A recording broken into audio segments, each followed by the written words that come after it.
कल हमारे देश के प्रधानमंत्री जी हैदराबाद में एक सभा को संबोधित कर रहे थे। वहां पे उन्होंने लोगों से कहा कि आप पेट्रोल डीजल की वरतों थोड़े संयम में से करें, आप वर्क फ्रॉम होम को तरजीह दें। जैसे कोरोना काल में हमने वर्क फ्रॉम होम और एक दूसरे से मिलने के लिए जूम मीट यानी कि टेक्नोलॉजी का जो उपयोग किया है, हम अब भी उसका उपयोग ज्यादा करें। कोरोना काल में हम इन सब चीजों के आदी भी हो चुके थे, हमें यह सब कुछ ठीक लग रहा था। तो अब भी थोड़ा देश के सामने कुछ चुनौतियां हैं, उन चुनौतियों से निपटने के लिए हमें सोने की खरीदारी कम करनी है, बिल्कुल कम से कम करनी है।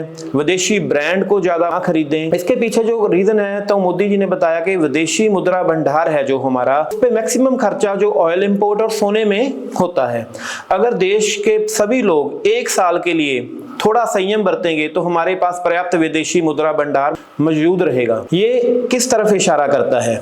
हरदीप पुरी जी ने आज कहा कि हमारे देश की ऑयल कंपनियां को पर डे 1000 करोड़ रुपए का घाटा हो रहा है। तो और पिछले 100 दिन से जंग चल रही है, ये घाटा 100 दिन में 1 लाख करोड़ रुपए हो गया। आप ऑयल से इलेक्ट्रिक कार को तरजीह दें। ये कुछ आने वाले एनर्जी लॉकडाउन की तरफ भी इशारा कर रहा है। हो सकता है 5-7 दिन में देश में एनर्जी लॉकडाउन लग जाए। जो रिपोर्ट्स आ रही हैं, देश के पास जो क्रूड ऑयल रिजर्व्स हैं वो 4 से 5 दिन का बचा है और थोड़ा बहुत इंडियन रिफाइनरी में बचा है। तो मतलब 4 से 5 दिन में अगर स्थिति इसी तरह से रहती है तो देश में एनर्जी लॉकडाउन लग सकता है। और जो अभी खबरें आ रही है, कम से कम 1 साल तक स्ट्रेट ऑफ हॉर्मुज का खुलना मुश्किल है।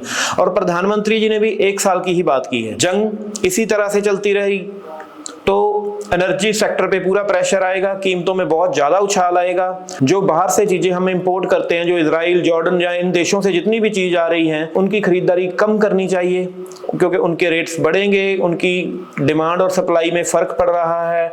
डिमांड है पर सप्लाई खत्म हो रही है। इसका फर्क और भी पड़ेगा, जो हमारे किसानों पर पड़ेगा। जो हमारा बासमती चावल सबसे ज्यादा ईरान में जाता था, ईरान में हमारी आलू, बासमती चावल और काफी फसलें जाती थी, उन पे भी इस बार रेट्स पे फर्क रहेगा। किसानों को उनके दाम कम मिलेंगे।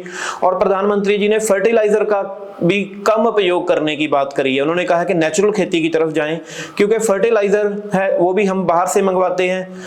अगर ये सब चीजों का हम यूज कम करते हैं तो हमारा विदेशी मुद्रा भंडार पर्याप्त हमारे पास रहेगा, नहीं तो हमारे पास विदेशी मुद्रा भंडार की भीषण कमी हो जाएगी। तो सर ये जो हो रहा है सब कुछ, ये लॉकडाउन की तरफ इशारा कर रहा है। आने वाले कुछ दिनों में एनर्जी लॉकडाउन या पूर्ण लॉकडाउन या आंशिक लॉकडाउन कुछ भी लगने की संभावना है, क्योंकि 5-6 दिनों में इस पे पूरी क्लैरिटी आ जाएगी। आप हमारे चैनल पे बने रहिए, हमें सब्सक्राइब कीजिए, बेल आइकन का बटन दबाएं। अगर हमारी वीडियो अच्छी लगी तो दोस्तों के साथ शेयर जरूर करना।